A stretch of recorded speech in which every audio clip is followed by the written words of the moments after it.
Chapter 6. The Power of Getting Started. Just get started. I don't have to look very far for a story about this topic. My own life supplies many examples daily. When I face a task that I find aversive, a task I simply don't want to do, a task that I find boring or tedious, or even a task for which I have doubts about my competence, it is tempting to walk away. I want to procrastinate. I find myself saying things like this to myself: I'll feel more like doing this later. This is a flag for me. It is a signal that I have learned to identify that I'm just about to procrastinate. At that very moment, I use this signal to just get started. I will immediately start on anything related to the task at hand. Let's explore why this is so important. Issue. Once we start a task, it's rarely as bad as we think. Our research shows us that getting started changes our perception of a task. It can also change our perception of ourselves in important ways. In a series of studies, my students and I used electronic pagers to gather what is called experience sampling data.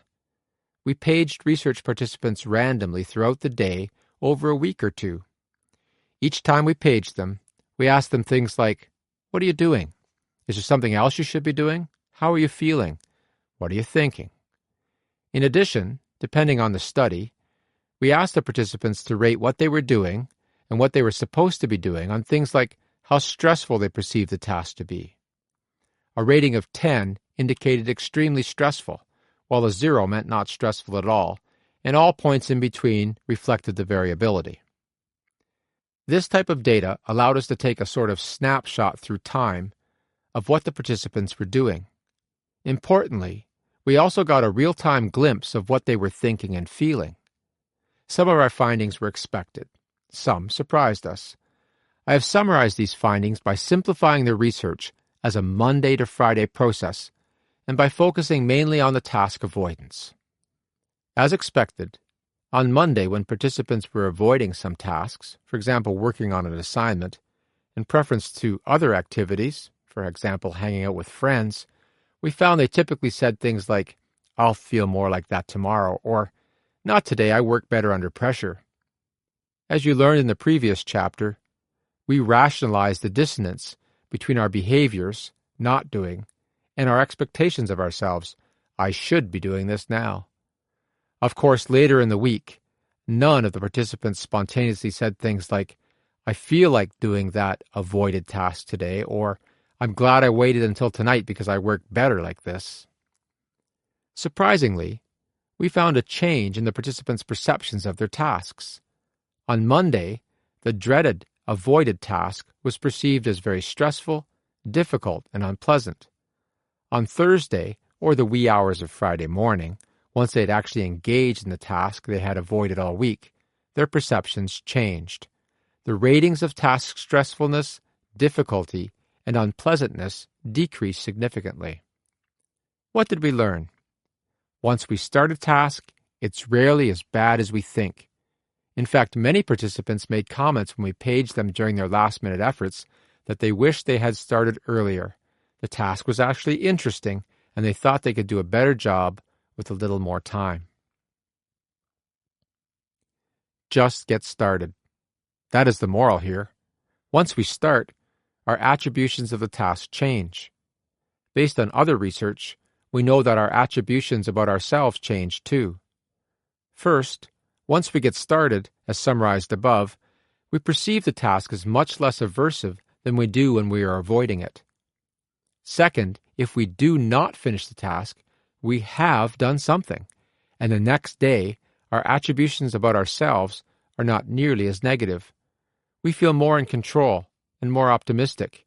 You might even say we have a little momentum. Research by Ken Sheldon, University of Missouri, Columbia, also demonstrates that progress on our goals makes an important difference. Progress on our goals makes us feel happier and more satisfied with life. Interestingly, positive emotions have the potential to motivate goal-directed behaviors and volitional processes, for example, self-regulation to stay on task, that are necessary for further goal progress or attainment. Very clearly, we can see how If we prime the pump by making some progress on our goals, the resulting increase in our subjective well-being enhances further action and progress. Of course, this simple advice is not the whole solution to the procrastination puzzle, but it is a crucial first step towards solving it and decreasing our procrastination. In the next chapter, I take us past this initial step. Strategy for change. When you find yourself thinking things like, I'll feel more like doing this tomorrow. I work better under pressure. There's lots of time left. I can do this in a few hours tonight. Let that be a flag or signal or stimulus to indicate that you are about to needlessly delay the task, and let it also be the stimulus to just get started. This is another instance of the if-then type of implementation intention. I've raised the notion of an implementation intention a few times already, but I've not provided details about what it is.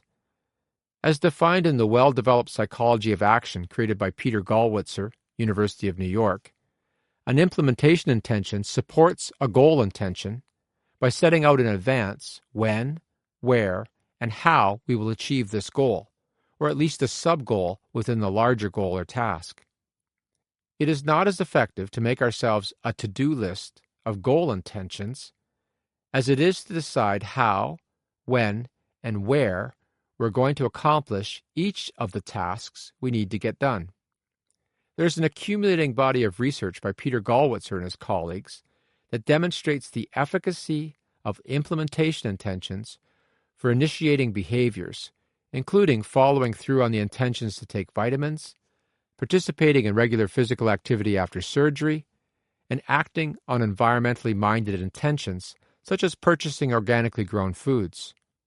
In short, implementation intentions are a powerful tool to move from a goal intention to an action. As I have outlined in earlier chapters, these implementation intentions take the form of if-then statements. The if part of the statement sets out some stimulus for action. The then portion describes the action itself. The issue here really is one of predecision. We are trying to delegate the control over the initiation of our behavior to a specified situation without requiring conscious decision. If I say to myself things like, I'll feel more like doing this later, or I don't feel like doing this now, then I will just get started on some aspect of the work. Notice that we are not using the famous Nike slogan of just do it. It's about just getting started. The doing it will take care of itself once we get going. If we think about just doing it, we risk getting overwhelmed with all there is to do. If we just take a first step, that is much easier. As a strategy, you may find that you have to just get started many times throughout the day, even on the same task. This is common. Even in meditation, we have to gently bring our attention back to our focal point, whatever that may be, for example, our breath, a mantra. The thing to remember is that just getting started may happen many times in a day. All of our procrastination gets stopped short when we just get started. It's not the whole solution by any means, but it is a huge and crucial first step. As is commonly said, a job begun is a job half done. It is tempting to run away from this strategy, to criticize it because it's exactly your problem. You're not able to get started. Not so. You think you're not able to get started, probably because you're focused on your feelings, which are negative, and you are thinking about the whole task, about getting it done, as opposed to getting started. The trick is to find something that you can get started on. Keep it really simple. Keep it as concrete as possible, too. Research by Sean McRae, University of Constance, and his colleagues has shown that thinking abstractly about our goals leads us to believe that they are not that urgent or pressing. More concrete thoughts about your goal or task, more concrete plans, lead to more timely action. In other words, more concrete plans will help you just get started. An implementation intention helps you get started. It is your predecision so that you do not get caught up in thinking, choosing, deciding. You've already made the decision. Now is the time to act. Here is a common example from an academic context.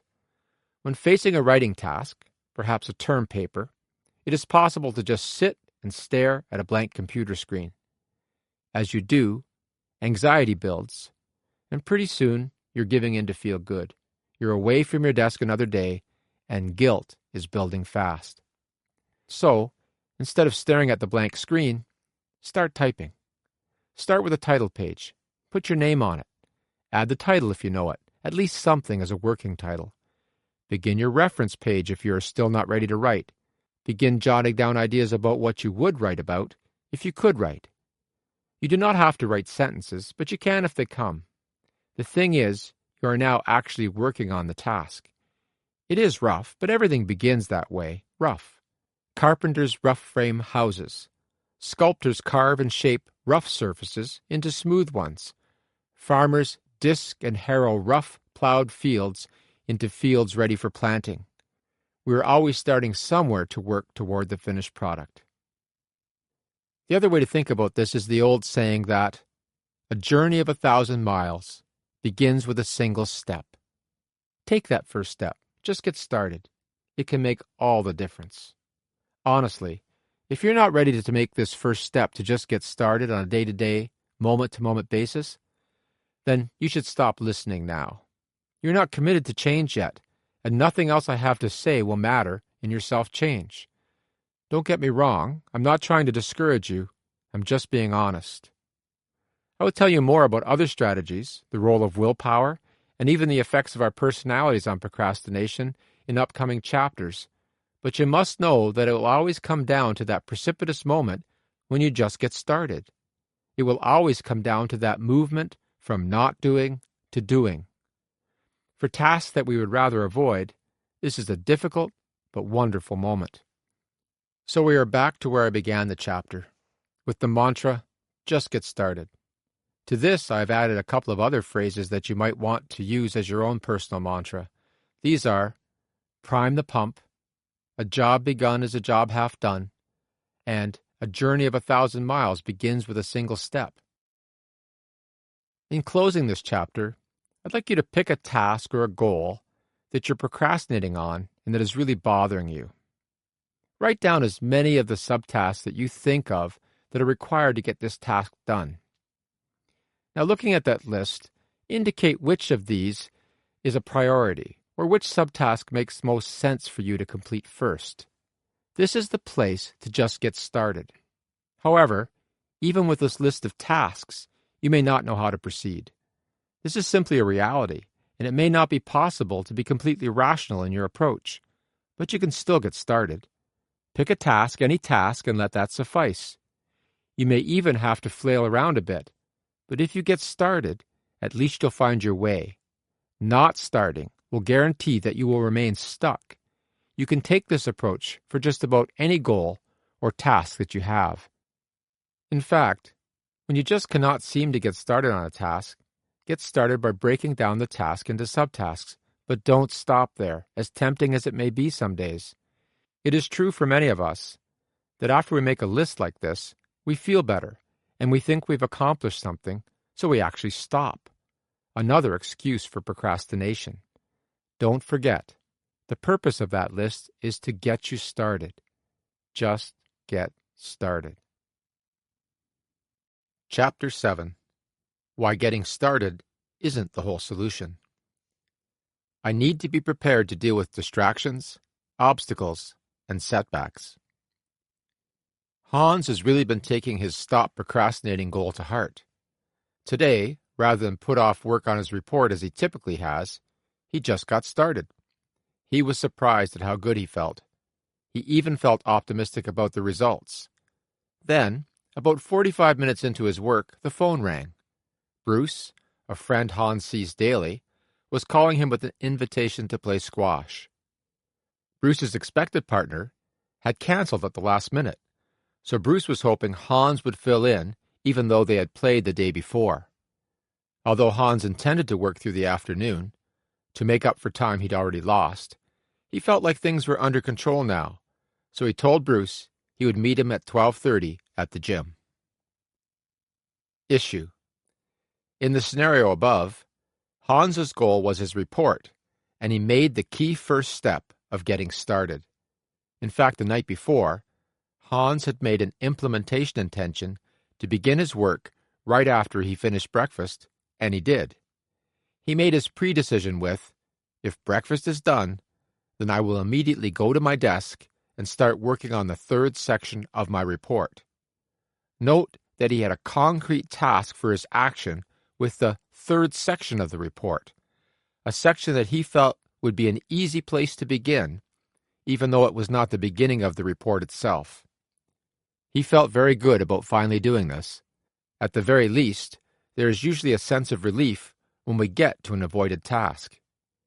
Unfortunately, these good feelings can be a little bit of a trap for us. They can make us feel overly optimistic, and some of our biases in planning and thinking may begin to emerge. In fact, Hans felt his mind begin to wander, and typical thoughts emerged when he was even a little bit stuck in his progress. At one point, when he hit a tough spot in the writing, he caught himself thinking, that's enough for today. I'll feel more like doing this part tomorrow. In fact, he was somewhat relieved when Bruce called. It seemed a perfect excuse to stop.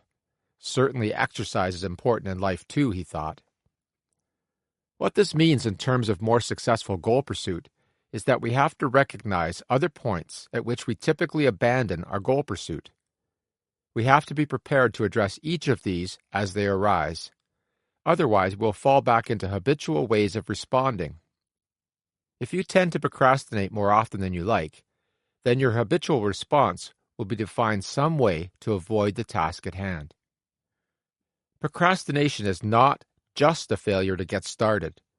We can face a variety of problems and needlessly delay at many stages of goal pursuit. Our feelings may still threaten to derail us. Distractions abound, and it's easy to replace one intention with another, even if just for a minute.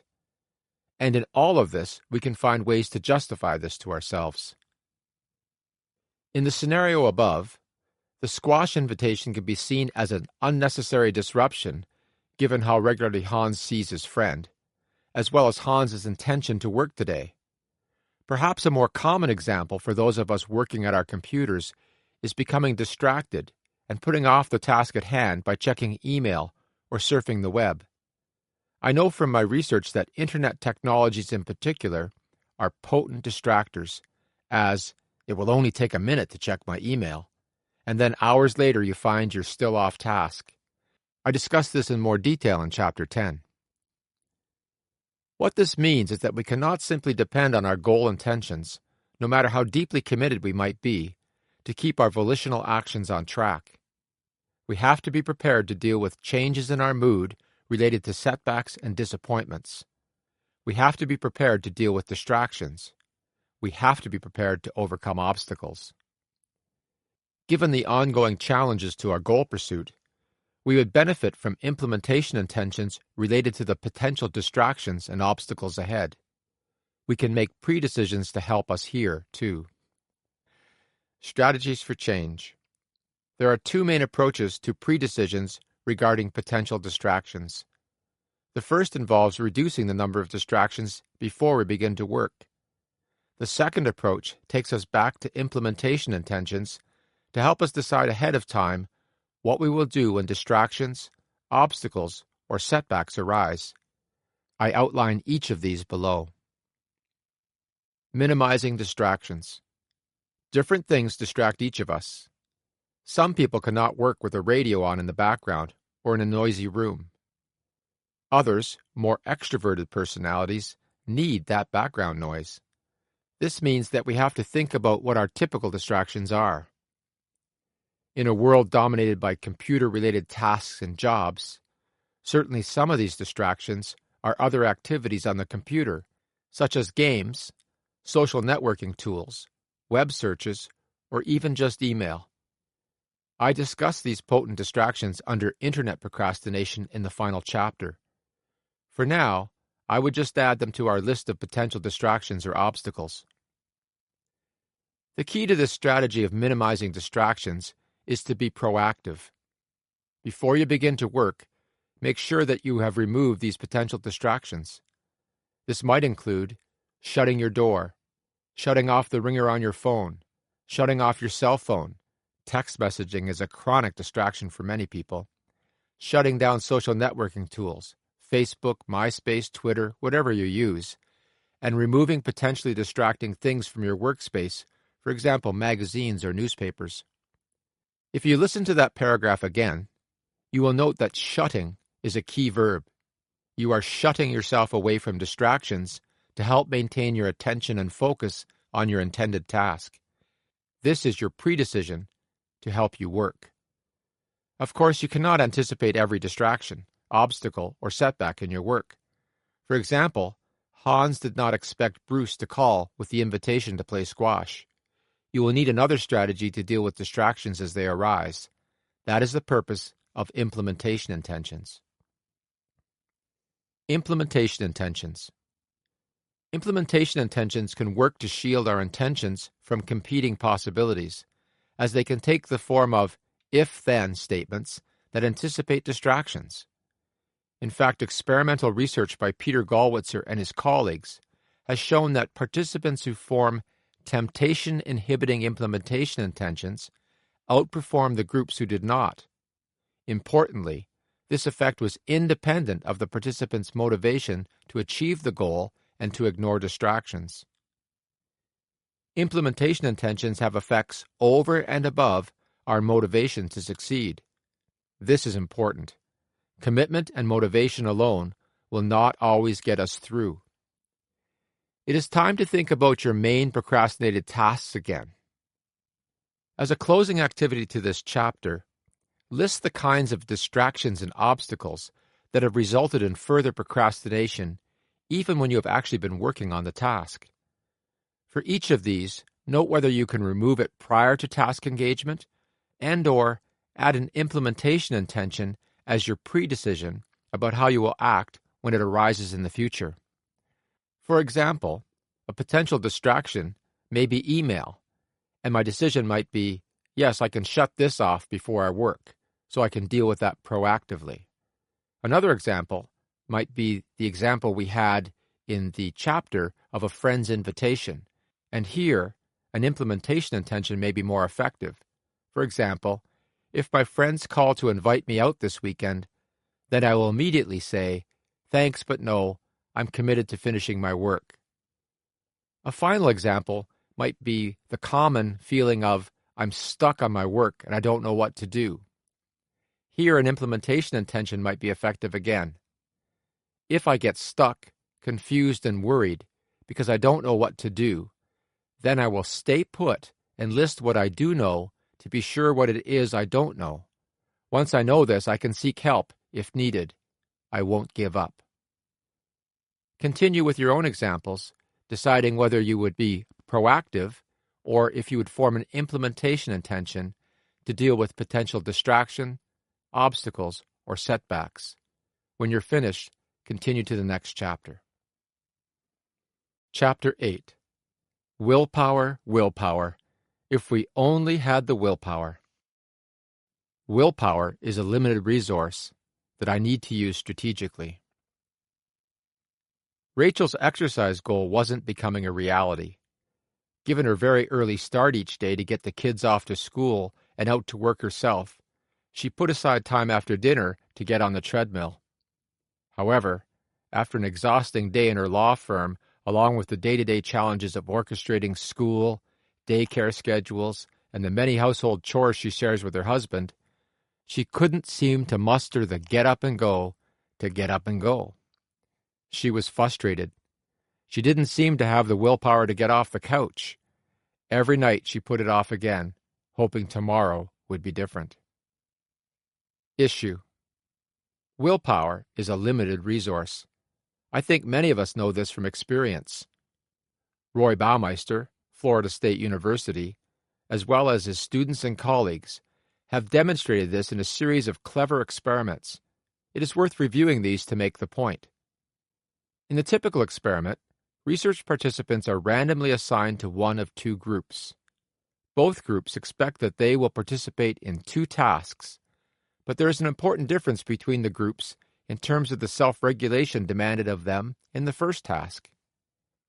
In the first task, the participants in the experimental group are required to self-regulate a great deal, whereas the participants in the control group are simply asked to do the task. For example, participants in both groups may be asked to watch a funny film, but the participants in the experimental group would be required to self-regulate by suppressing their emotional expression, while the participants assigned to the control group would be given no specific instructions about how to react. In a similar study, participants in both groups arrive hungry, but the experimental group is invited to eat radishes while resisting a tempting plate of cookies, whereas the control group is allowed to eat the cookies or the radishes. You guess which is more popular. In each of these experiments, the participants in the experimental group exercise self-regulation, while the participants in the control group do not. Once this first task is completed, both groups are asked to complete a second task that involves self-regulation. Participants in both groups need to self-regulate their behavior to achieve success, and the key outcome measure is how persistent participants in each group are. For example, typical second tasks include things like complex figure tracing, solving complex anagrams, drinking an unpleasant but not harmful sports drink, and my favorite, resisting drinking free beer. A driving test is expected to follow. The main idea is that this second task requires self-regulation, and the hypothesis is that the participants in the experimental group will perform more poorly, not persist as long, because they have already exhausted their ability to self-regulate. The findings of these studies consistently demonstrate that the participants in the experimental group perform at a lower level than the control group. Given the differences in the self-regulatory demands of the first task, the researchers conclude that the participants in the experimental group have exhausted their self-regulatory strength, at least temporarily, and therefore are unable to muster the self-regulation required for the second task. In a practical real-life example of this, one study showed that after coping with a stressful day at work, people were less likely to exercise and more likely to do something more passive like watching television. This takes us back to where we began with Rachel. No wonder she can't muster the get up and go to exercise. She has exhausted her willpower. Strengthening our willpower, the role of motivation. The self-regulatory impairments I just discussed are eliminated or reduced when participants are highly motivated to self-regulate on the second task. For example, when participants are paid for doing well in the second task, or they are convinced that the performance will have social benefits, they perform well despite the apparent self-regulatory exhaustion from the first task. The key thing about these findings is that they indicate that self-regulatory depletion may be reducing motivation. Given that depleted self-regulatory strength may leave us feeling like we won't succeed, we're too tired to try, it may be that the reduced expectancy of success undermines our willingness to exert effort. It's not that we're so impaired that we cannot respond, it's that we don't feel like it. Sound familiar? I'll feel more like it tomorrow. This is a common phrase we use to rationalize our procrastination. Perhaps it simply captures our perceptions of self-regulatory strength at the moment. Of course, it is a perception and, I argue, at least partly, an illusion. It's about our motivation to muster the self-regulatory effort. Unwilling, perhaps, not unable. From this perspective, what we see is that we may fail to self-regulate because we acquiesce. In the case of procrastination, we find resisting the urge to do something else, an alternative intention, impossible to resist, so we give up and give in. Strategies for change. We all feel depleted throughout the day. We all have moments where we think, I'm exhausted, I just can't do anymore, or I'll feel more like this tomorrow. This is true. This is how we are feeling at the moment. However, successful goal pursuit often depends on our moving past these momentary feelings of depletion. Given the role of motivation in self-regulatory failure, it is crucial to acknowledge the role of higher-order thought in this process, particularly the ability to transcend the feelings at the moment in order to focus on our overall goals and values. In the absence of cues to signal the need for self-regulation, we may give in to feel good and stop trying. It is exactly when we say to ourselves, "I'll feel more like it tomorrow," that we have to stop, take a breath, and think about why we intended to do the task today. Why is it important to us? What benefit is there in making the effort now? How will this help us achieve our goal? From there, if we can muster the volitional strength for one more step, that is, to just get started, we will find that we had more self-regulatory strength in reserve than we realized. Our perception can fool us at times, and this self-deception can really be our own worst enemy. Here are some strategies that you might use to muster what feels like the fumes left in your own willpower gas tank. 1. The willpower is like a muscle metaphor is a good fit, as the capacity for self-regulation can be increased with regular exercise. Even 2 weeks of self-regulatory exercise has improved research participants' self-regulatory stamina. So take on some small self-regulatory task and stick to it. This can be as simple as deliberately maintaining good posture or using your non-dominant hand to eat. The key element is to exercise your self-discipline. You don't need to start big. Just be consistent and mindful on your focus. Over time, you will be strengthening your willpower muscle. 2. Sleep and rest also help to restore the ability to self-regulate. If you seem to be at the end of your rope, unable to cope, and unwilling to do the next task, first ask yourself if you're getting enough sleep. 7 or 8 hours of sleep is important for most of us to function well. 3. A corollary to sleep and rest is that self-regulation later in the day is less effective. Be as strategic as possible, and don't look to exercise feats of willpower later in the day. Rachel may have to rethink the timing of her workout or use alternative strategies that I'll explain in a moment to help her get off the couch when she's already running on empty. 4. A positive boost of emotion has been shown to eliminate self-regulatory impairment. Find things, people, or events that make you feel good to replenish your willpower strength. 5. Implementation intentions can be added to this list of willpower boosters. Make an implementation intentions as a plan for action. As you know, this takes a specific form. In situation X, I will do behavior Y to achieve my goal Z. Or, if this happens, then I'll do this, anticipating obstacles to your goal pursuit.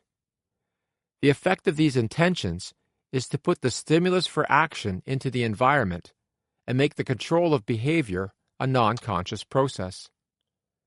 A couple of studies have demonstrated that the automatic nature of the effects of implementation intentions counters the effects of self-regulatory depletion. Let's take the example where research participants had to control their emotions during a humorous movie, suppressing their laughter.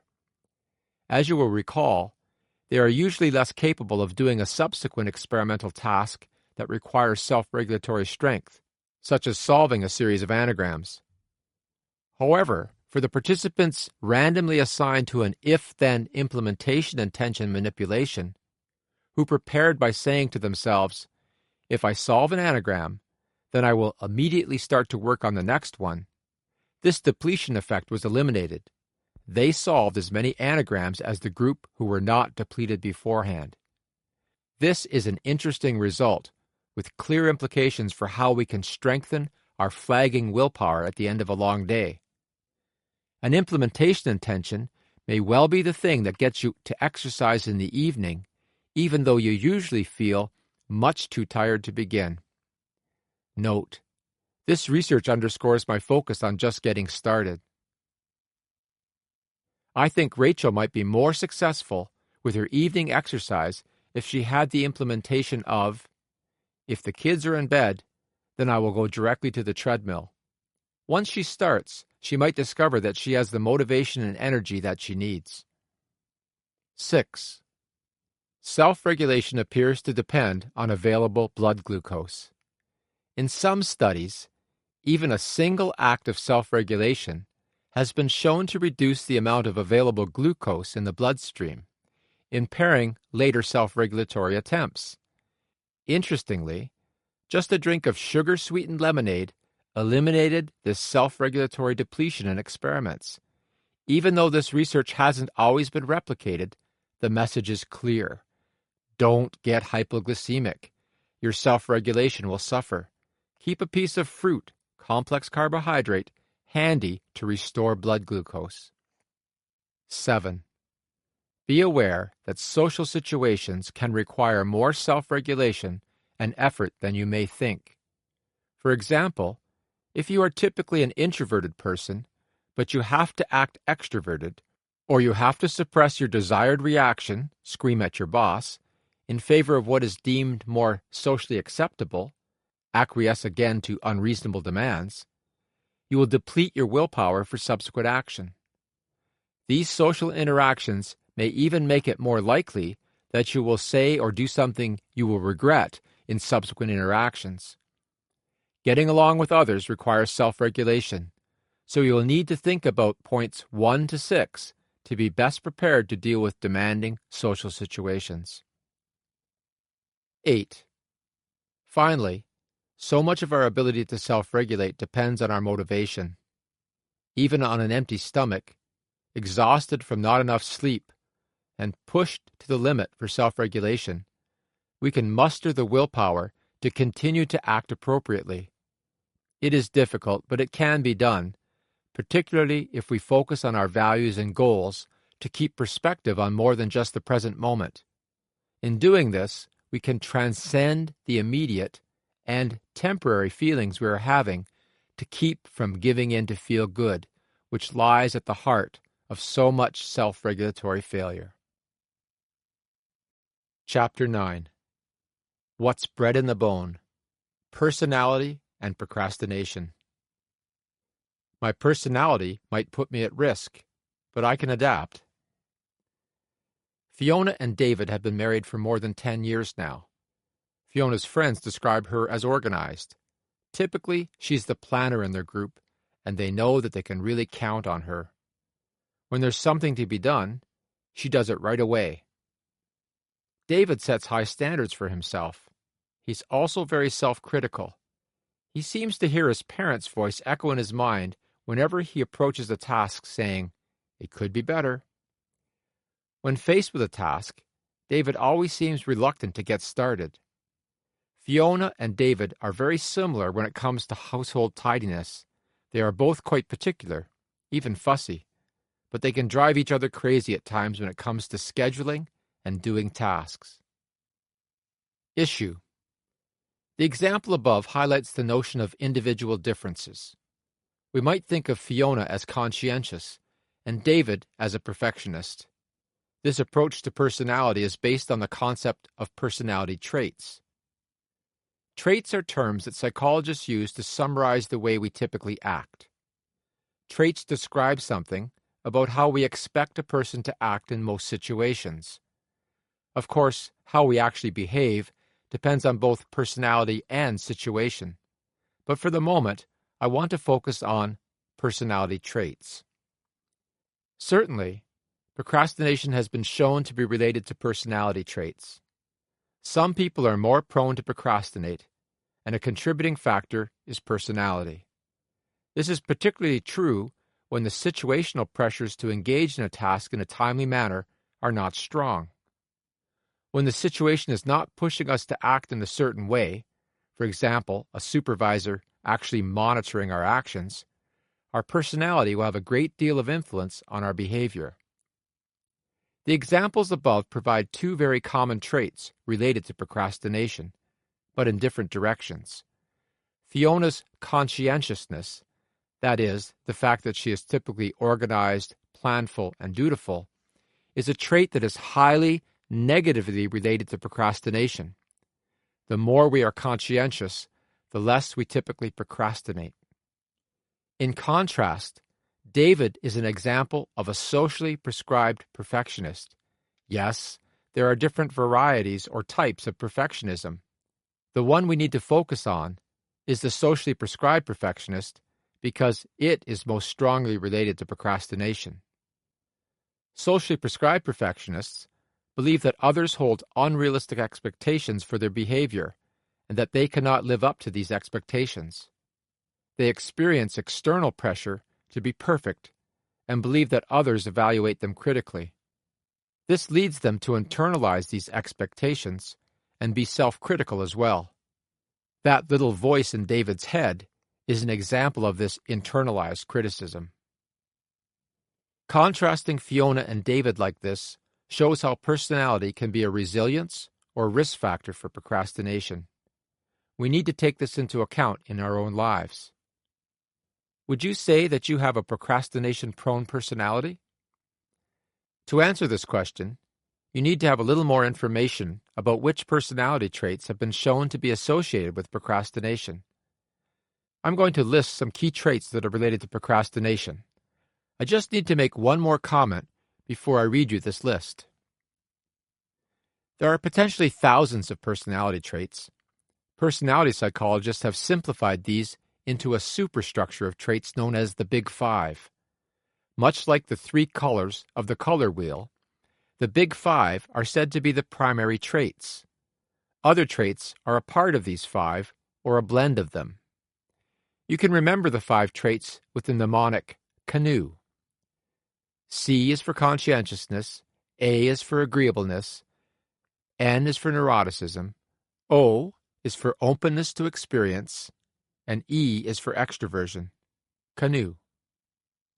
Of course, in a short audio program, I cannot explain each of these in detail, and it is really not that important because our focus is on procrastination.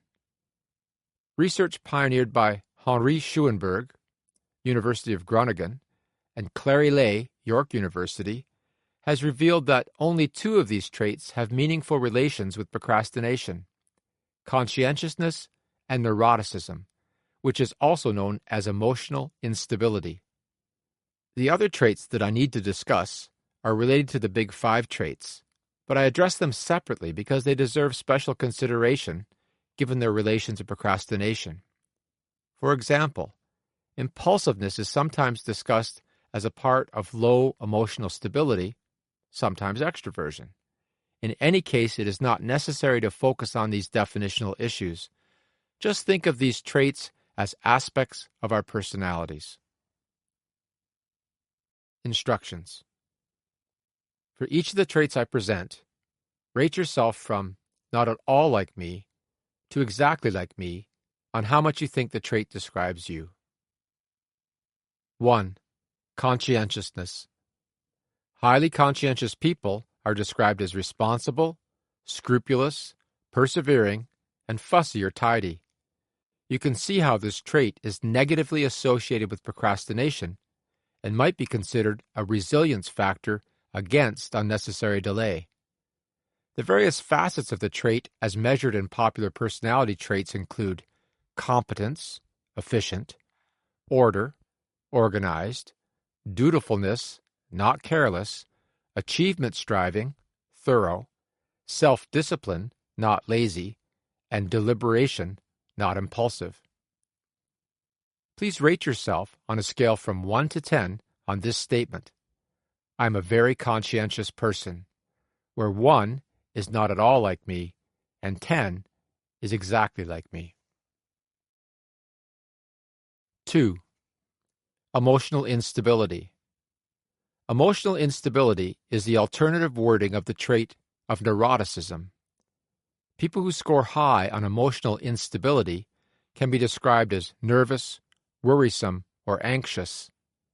The various facets of the trait as measured in popular personality traits include anxiety, tense, angry hostility, irritable, depression, not contented, self-consciousness, shy, impulsive, moody, and vulnerability, not self-confident.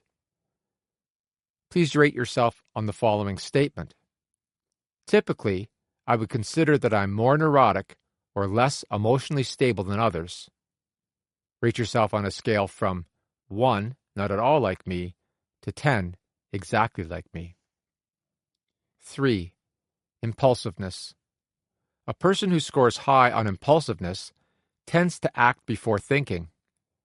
This trait reflects low self-control, especially in the presence of potentially rewarding activities. Impulsivity reflects less ability to consider the consequences of one's actions. Please rate yourself on the following statement. Typically, I would say that I'm very impulsive.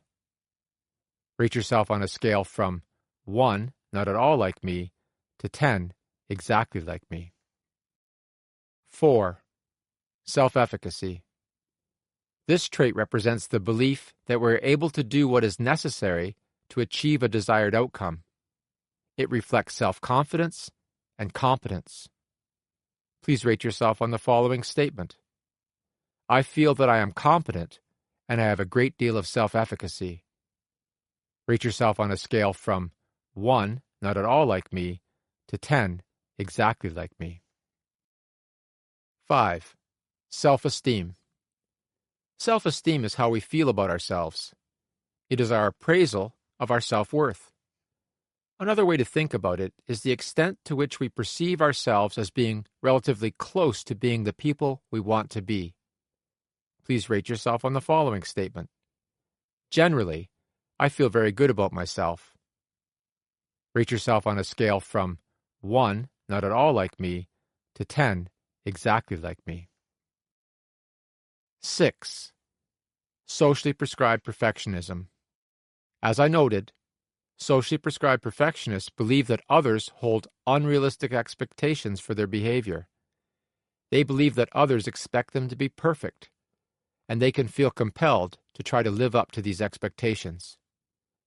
Please rate yourself on this statement. I believe that significant others in my life expect me to be perfect. Rate yourself on a scale from 1, not at all like me, to 10, exactly like me. Now that you have reviewed some of the main personality traits that researchers have identified as traits associated with procrastination, you can see which is larger, your risk for or resilience to procrastination. To calculate each, you need to sum some items together. For personality risk, sum items 2, 3, and 6, that is, emotional instability, impulsiveness, and perfectionism. For personality resilience, sum items 1, 4, and 5, that is, sum your ratings for conscientiousness, competence, and self-esteem. This simple scale is not scientifically valid, but it does provide you with a rough estimate of your vulnerability to procrastination from a personality perspective. These scores provide an index in terms of how your personality is contributing to or protecting you from self-regulation failure. Of course, given that you're listening to an audio program about procrastination, I might assume that you are more at risk than resilient.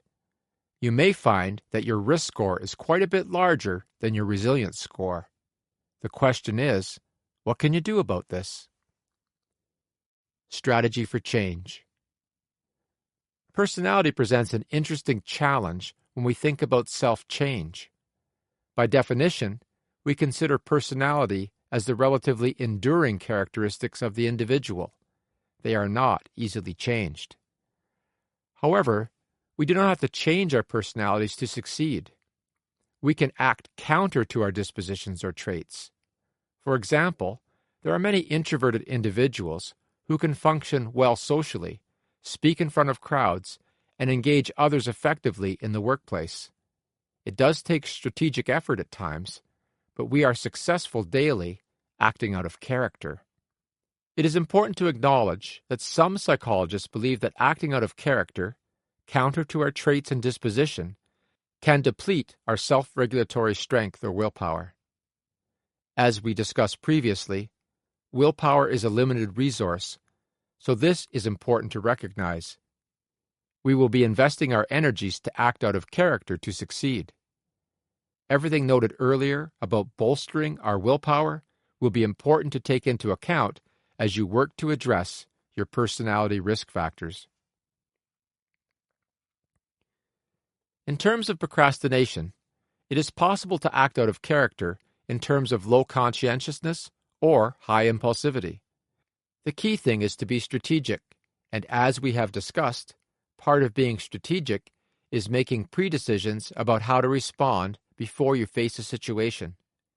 If you can be proactive like this, you will not rely so much on your personality and habitual ways of responding. Remember the implementation intentions discussed earlier? These are intentions that take the form of, in situation X, I will do behavior Y. Implementation intentions, as you may recall, are a form of pre-decision. You are deciding ahead of time what will be a stimulus for what response. You may find implementation intentions useful again in terms of counteracting a habitual response that is part of who you are as defined by these personality traits. For example, if you are rather impulsive, your pre-decision with an implementation intention might be, if an alternative intention arises, such as an invitation to go out, I will say that I will make my decision in 10 minutes. This built-in pre-decisional delay may help to counteract the typical impulsive response to just get going. I think it is clear by now that the key issue is this pre-decision. Knowing a little bit about your personality traits that may put you at risk to procrastinate, you can now act on that knowledge by deciding in advance how you will counter this habitual response. For example, if you are impulsive, it is particularly important to reduce distractions in the surrounding environment when you are trying to work. Impulsive people have more difficulty resisting these distractions, even with implementation intentions. So, as I discussed in the previous chapter, part of your pre-decisional process can be to eliminate or reduce the distractions before you get down to work. Similarly, if you tend to be disorganized, deliberately working on structuring tasks can be very important to reducing procrastination.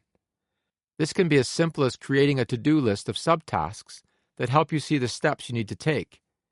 It can also be the more challenging job of organizing your work area so that it's not so cluttered. But be careful. Some of us use this tidy-up job as our way to procrastinate. Once the desk is tidied, pencils sharpened, and new software downloaded onto the computer, we think, that's enough for today. Procrastination draws on our ability to deceive ourselves. We find excuses for just about any unnecessary delay. The strategies above address the issue of impulsivity and conscientiousness. What about the worry and anxiety that define low emotional stability? What if we are worried that we don't have the ability to do the task? What if we cannot tolerate frustration? This seems more serious, right?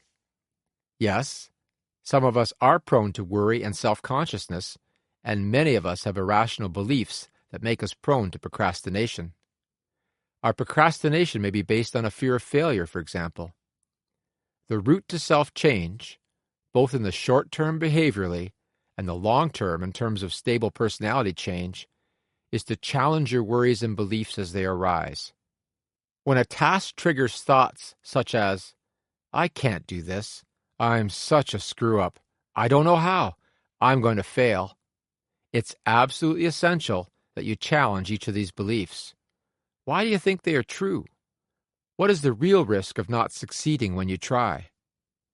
Through this process, most of us realize that these are truly irrational thoughts, perhaps part of the habits we call personality, but not real in terms of the world around us. In sum, I'm arguing that these stable individual differences we call personality traits can contribute to our procrastination. We cannot make changes in these traits quickly or easily, but we can recognize our relative self-regulatory strengths and limitations. In doing this, we set ourselves up to act more proactively and consciously out of character as we may need to achieve our goals. Perhaps most important to understand is that personality should not be an excuse. In fact, acknowledging and addressing our limitations can develop some of our greatest strengths. Chapter 10: Cyberslacking on the Procrastination Superhighway. It will only take a minute. Puts me on a slippery slope toward procrastination.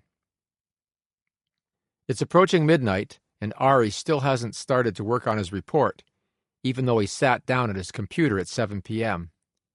When he got to his desk earlier that evening, his intention had been to get to work, but he thought, I'll just update my Facebook status. It will only take a minute. Now, hours later, he's still there. Issue: I've included this short chapter because internet-based technologies and other forms of technologically mediated communication, like smartphones, have created a whole new world of time wasting. There is little doubt that our best tools for productivity, computer technologies, are potentially also one of our greatest time wasters. In fact, the title of this chapter was taken from one of the published papers from our research group. In this paper, published more than a decade ago, long before social networking tools became popular, our participants reported that 47% of their time online was spent procrastinating. I think this is a conservative estimate. I doubt that I have to write very much to convince you that the internet has the potential to waste time if you want it to. People I know bemoan this fact all the time. The best example I have in relation to this chapter is a reply to one of my Psychology Today blog posts. In response to the "it will only take a minute" theme, an anonymous reader wrote, "I'm procrastinating. That's why I'm here. I just Google things I'm thinking about like this, or like I hear someone hum a familiar tune, so I look up the song to know who sang it. I mean, that literally takes a minute. But then that makes me Google a couple of other things, and then it ends up lasting a lot more than a few minutes. And I honestly don't realize when I end up reading the Wikipedia page of some random disease that some singer had that was related to the singer I was looking up. Wait, why was I looking him up? Oh, right, because someone at my school was humming a song by him. Oh, right, school. Essay due tomorrow. Haven't started. Like right now. I just realized I'm commenting on an article. I wish I could read those articles about my essay and try to get 2,000 words on a paper in a day. The thing is, we can end up wasting time even when we do not want to. This is the real problem, and the one that we need to identify in order to make change. I just want to be clear about something. I'm not saying we cannot work and play online. Personally, I really enjoy these technologies. I use them intensively, in fact. And I know we will see them grow in importance. What I'm emphasizing is that we can waste time in unexpected and unanticipated ways with these technologies when we don't want to. This is the issue. These technologies are particularly problematic when it comes to self-regulation and self-regulation failure. In the scenario above, Ari did plan to work on his report. He got to his desk as planned. What happened? Ari made a rational decision over an irrationally short period of time. Although it is correct that it might take only a minute to update my Facebook page, a minute later, Ari faced the same decision. Of course, as we learned in Chapter 5, our thinking can let us down here. We can rationalize yet another minute of delay, as another minute will certainly not compromise the report writing. It's an intransitive preference at its best, isn't it? At midnight, Ari recognizes that it's preferable to act much sooner than he has, even though each minute prior to that, he preferred to delay just a little more. This issue of rational decisions over irrationally short periods of time, combined with problems in our thinking, like intransitive preferences, is not the only reason that the internet, and social networking in particular, are potentially so hazardous to our goal pursuit. There are other reasons that we are prone to procrastinate online. One of the reasons that social networking is so rewarding is that it fulfills a basic human need, at least at some level. That is the need for relatedness. We are social animals, and social networking makes sense. 2. Online social networking is also immediately rewarding. This is a potentially addictive combination, rewarding and immediate. In fact, there is a great deal written about internet addictions. Although it is beyond the scope of my writing to delve into this topic, it is important to note that the powerfully addictive nature of the Internet contributes to the self-regulation failure that you now understand is at the heart of procrastination. It can undermine our best intentions. 3. A third reason that the Internet can be a problem for procrastination is that it's a ready distraction, which is particularly troublesome for those of us who are impulsive. In fact, it can be a problem for all of us because of so many push technologies. For example, email and text messages are pushed to us throughout the day. So as we work, we can be constantly interrupted if we leave our email client and phone active in the background. These distractions can be exceptionally disruptive at moments when our on-task work is not going well. Then we are back to that, it will only take a minute to, and our goal pursuit ends in favor of tasks that we are really not choosing to do, at least not in the long run, although it can end up that way to our detriment. 4. On top of all of this is the myth of multitasking. I say myth because despite popular beliefs, research indicates that only a very small percentage of people can actually multitask effectively. Humans have a very limited attentional channel. We are better off focused on one thing at a time. Tragic traffic accidents are only one example of how potentially dangerous the myth of multitasking can be as texting drivers lose their focus on the road. The more mundane tragedy of multitasking is how we deceive ourselves into thinking that we are actually doing our work, when in fact we are attending sporadically to our tasks in between email, social networking updates, internet searches, e-commerce, and gaming. Strategies for change. Although I discussed the procrastination superhighway as a separate chapter in this book, the principles for change are not really that different. They may just be a whole lot less appealing. For example, we have already addressed the notion of minimizing distractions when we discussed impulsivity. Minimizing distractions is part of that pre-decision to keep us on task. Minimizing distractions is an important part of curbing our online procrastination. To stay really connected to our goal pursuit, we need to disconnect from potential distractions like social networking tools. This means that we should not have Facebook, Twitter, email, or whatever your favorite suite of tools is running in the background on your computer or smartphone while you are working. Shut them off. Ouch. I know. It's really tempting to find some excuse to keep it a business-as-usual approach here, but if you are committed to reducing your procrastination, this is something you really need to do. You must shut off everything except the program you need on your computer to do the task at hand. This means you can plan your e-breaks more consciously. Again, this is an example of pre-decisions that help us break unconscious habits. Procrastination is certainly a habit for many of us. This strategy of reducing distractions makes it more obvious when you are turning away from your goal pursuit to pursue some other task. Your alternative and potentially rewarding alternative tasks are no longer only a click away. A little more effort provides time for you to think if this is really what you want to do. Do you really want to abandon your goal right now? Probably not. There have been all sorts of tools and apps designed to help people regulate their internet use more. Common current examples include tools that lock you out of your email or record what applications you are using and for how long. These may be helpful to you, but techniques and technologies can never be a substitute for a commitment to change. I think it's appropriate to end this final chapter where I began our consideration of why we procrastinate. Giving in to feel good.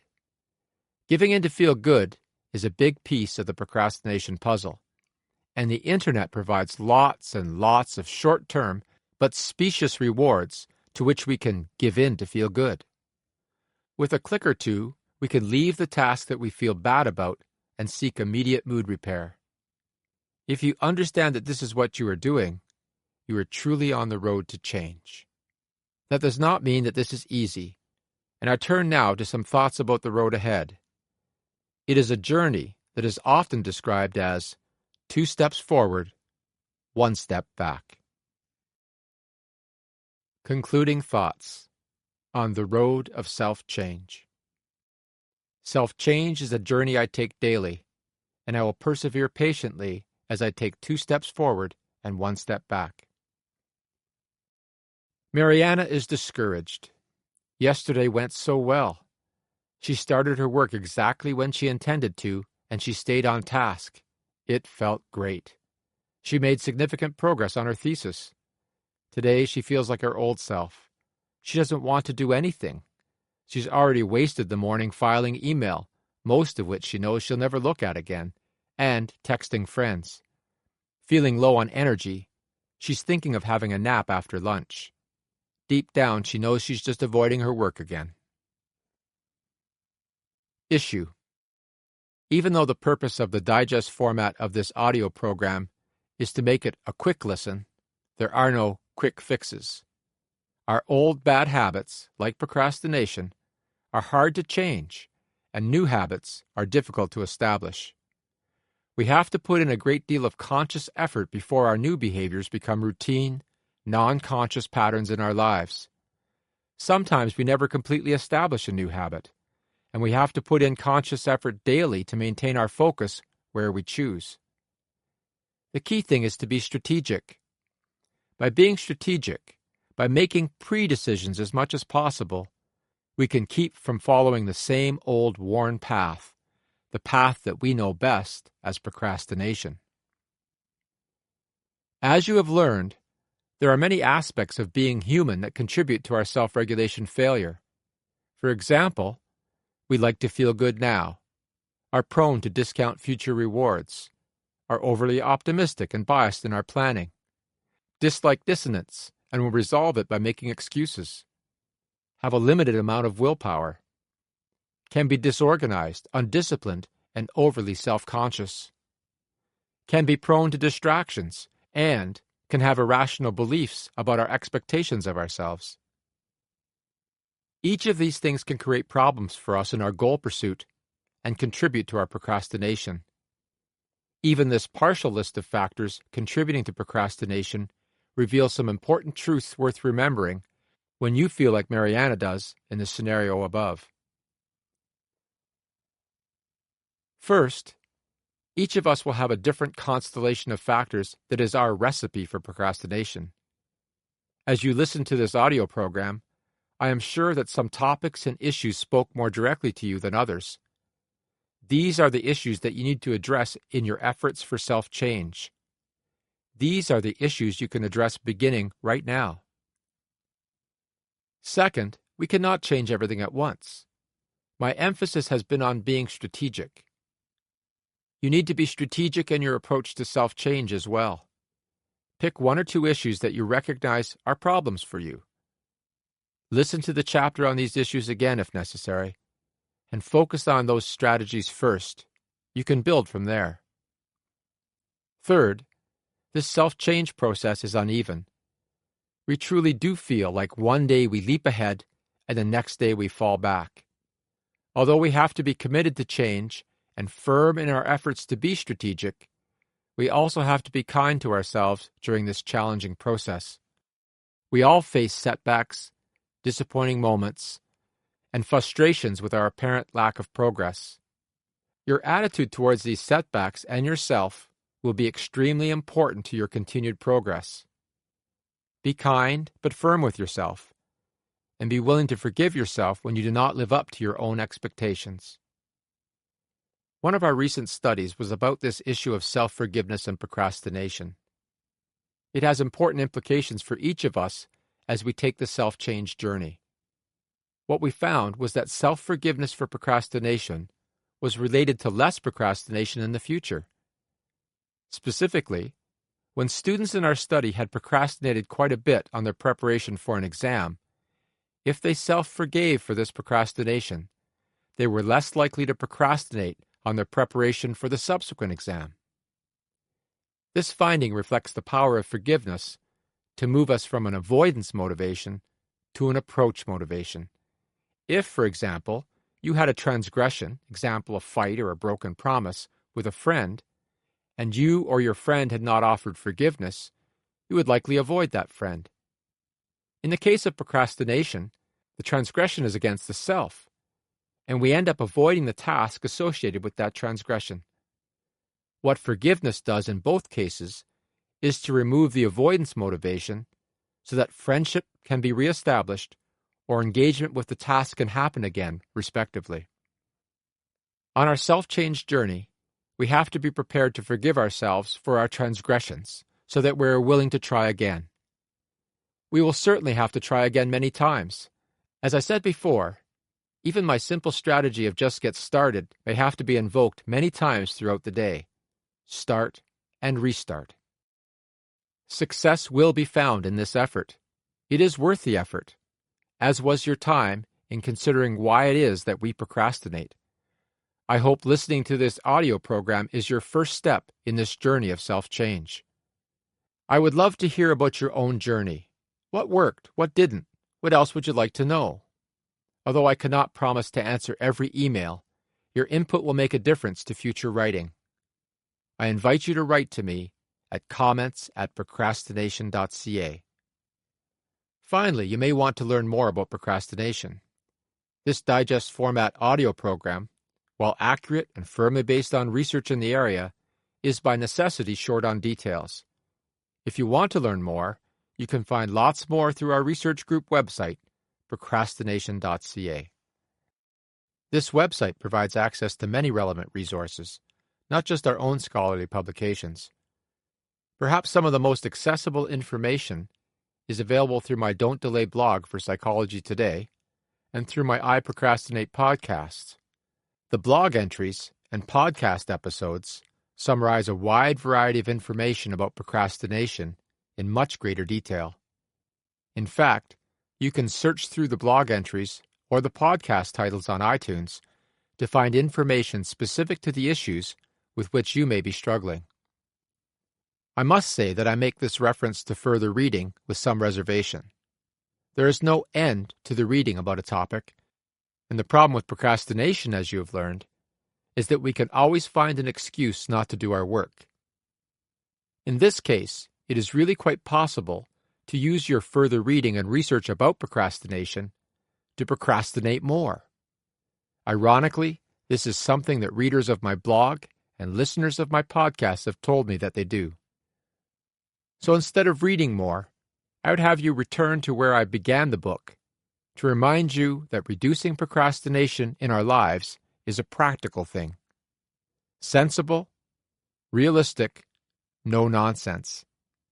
In addition, I want to add that change is about doing, not just reading. If you put these both together, you will see that the practical and no-nonsense thing is to start doing, not to read more. You probably took an interest in this audio program because you want to reduce procrastination in your life. You now know a great deal more about the topic. You are prepared to bolster what feels like a depleted willpower.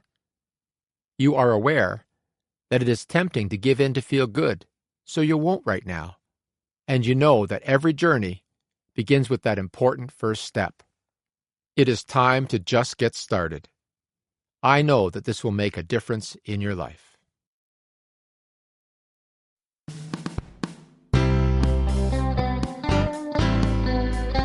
This has been a Gildan audio production. For more affordable life-changing audio programs, visit our website at gildanmedia.com.